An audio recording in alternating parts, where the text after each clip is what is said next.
Hey everybody, it's Dr. Sierra here, and I just wanted to talk to you guys a little bit about high blood pressure. So, one of the things that I often get questions about is what is high blood pressure? How do we control it? And what really is going on? Is it an indicator of heart disease? Should I be really worried about it? So, first, I just wanted to talk to you guys about what high blood pressure really is.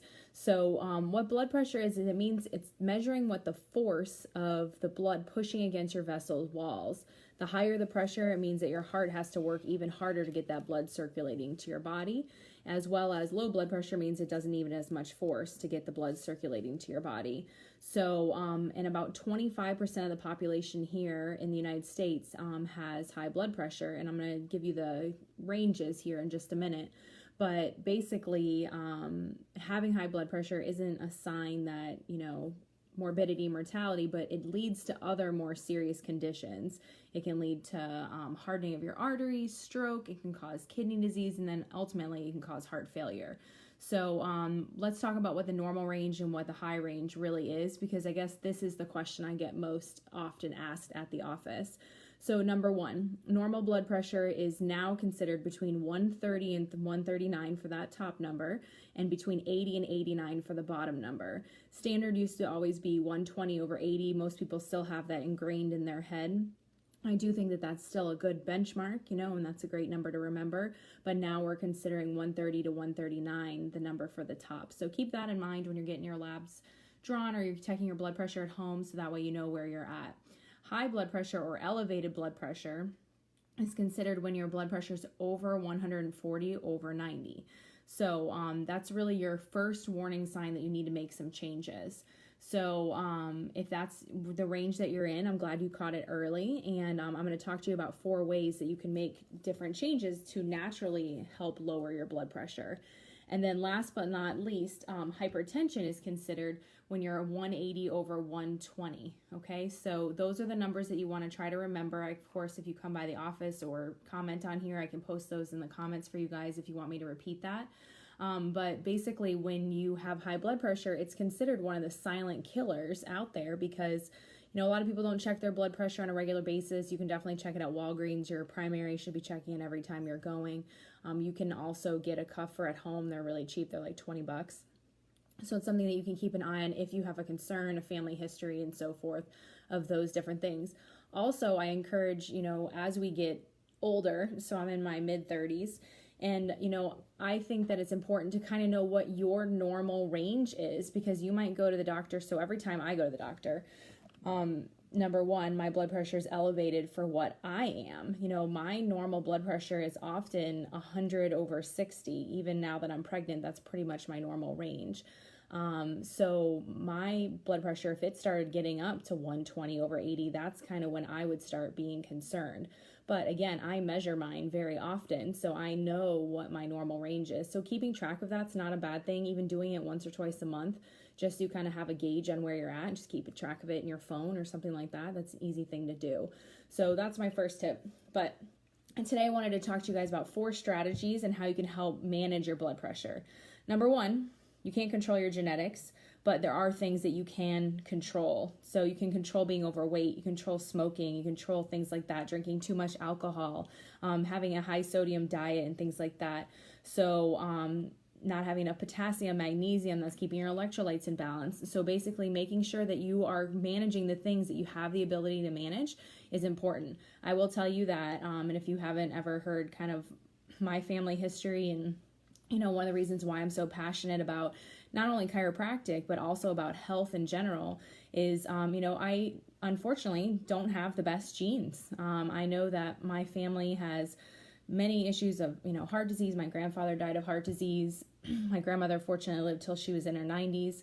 But on my father's side of the family, many conditions and things like that, diabetes, heart disease, and so forth. And, it's important to me that I control my genetics and work on the things that I can control. So I can't change the genes, I can't change the parents that I was given and the family that I come from, but I can change the foods that I put in my body. I don't smoke, monitor the alcohol content and things like that. So that's my first tip. So making sure that you're working on changing the things that you truly have the ability to change. Number 2, eat foods that actually lower your blood pressure. So sugar, of course, you know, if you've listened to any of my videos and so forth, I am not a fan of sugar. I love it. It tastes great, but don't get me wrong, it's terrible for us. So limiting the amount of sugar that you're eating. Processed foods are loaded with fillers and additives and salts and things like that.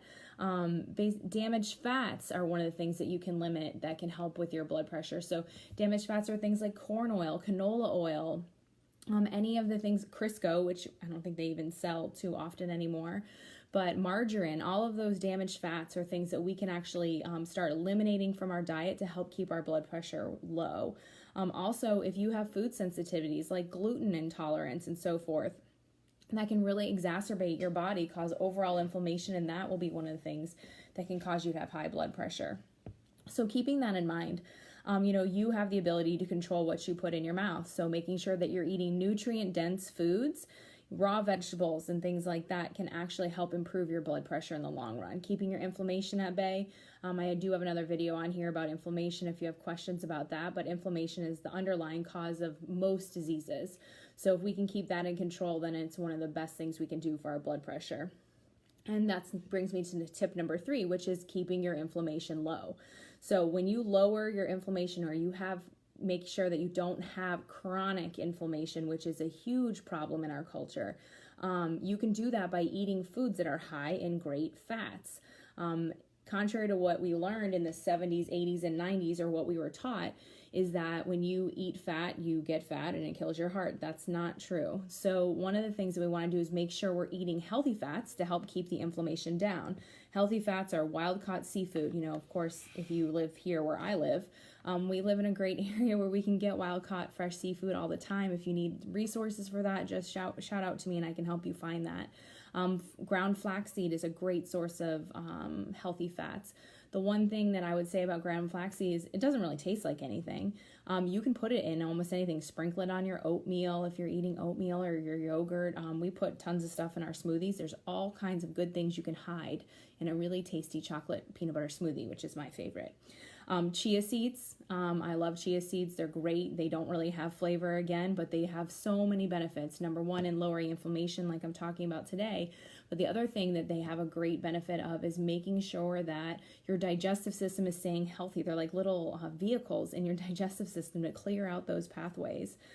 Turmeric and the active form of turmeric, which is curcumin, has been highly known to decrease inflammation. It is something I take on a regular basis, and I love that supplement. You can also buy the spice or buy the plant product for that, and you can just put that right in your food. I mean, that's one of the reasons why in India, which of course they have tons of those amazing spices over there that we're not super accustomed to in our culture, but they have lower inflammation levels, lower disease rates, and so forth than we do here. And also, of course, the last thing that you want to do is to help lower inflammation is eating lots of healthy, bright colored foods. So that's vegetables, fruits, and things like that that are healthy and bright in color. I do try to limit the amount of starchy fruits that I eat, or high sugar fruits that I eat, so I don't eat a lot of bananas and stuff like that. But think about the beautiful bright colored berries. In Florida, again, we're coming along to that berry season time of the year, which I really love. We already went strawberry picking once, and we have a couple more days scheduled to do that. So that's tip number 3, keep your inflammation low. And the last tip is number 4, to make sure that you incorporate healthy lifestyle factors. So lifestyle is super important. I mean, we have to make sure that, number 1, we're happy with the lifestyle that we've chosen, but also to make sure that we're doing things that are keeping our body healthy. So sleep, number 1, make sure you're getting your sleep. 7 hours or more of sleep is optimal. It's going to keep your stress levels down. It's how your body does its healing. So making sure that you're sleeping is important. Keeping your stress under control. If you need help with that, I have some great tips and tools. Meditation is a great thing to do. And you don't have to sit around and meditate for hours in order to keep your stress under control. There's some great tools out there that are 3 to 5 minutes, 10 minutes, whatever you have time for, to help keep that stress under control. And there's so many other ways to manage your stress. If you need help with that, please just reach out to me and I will guide you in that direction. And exercise. So keeping your exercise levels at a moderate pace and things like that, and making sure that you're actually getting your heart rate up when you're exercising is super important. I do work with a company. I work on one of their wellness programs. And so this is the adage I always use is if you're not sweating, you're not exercising. So, great stroll at the evening time is perfect. That's more for stress management. But when you're exercising, you should be sweating and your heart should be elevated. Your heart rate, should be elevated. So making sure you're getting your exercise in 2, 3, 4 times a week is super important. If you do surge training or high intensity interval training, that's a great thing to do because then you only need to do it 3 to 4 days a week in order to get your exercise in for the whole week. So again, just to review, today we talked about how you can reduce your blood pressure naturally, what normal blood pressure is. And again, just shoot me a comment or like this page and so forth if you have questions about what the normal levels are and want me to repeat that. But the 4 strategies to help you manage your blood pressure are going to be make sure you control the things that you can control. You can't control your genes, but you can turn them on and off. So make sure you're controlling that. Eat foods that lower your blood pressure is number 2. Keeping your inflammation at bay is number 3, and then incorporating healthy lifestyle factors is the last thing. So again, this is Dr. Lee Sierra. I'm a chiropractor in Venice, Florida. If you have questions or concerns or need help deciphering blood pressure and what you can do to help reduce that number naturally, make sure you're keeping it in control, send me a comment, send me a message. I do personal health coaching with people all the time, so I'm happy to do that with you. And I look forward to seeing you next time. Have an awesome weekend, everybody. Bye-bye.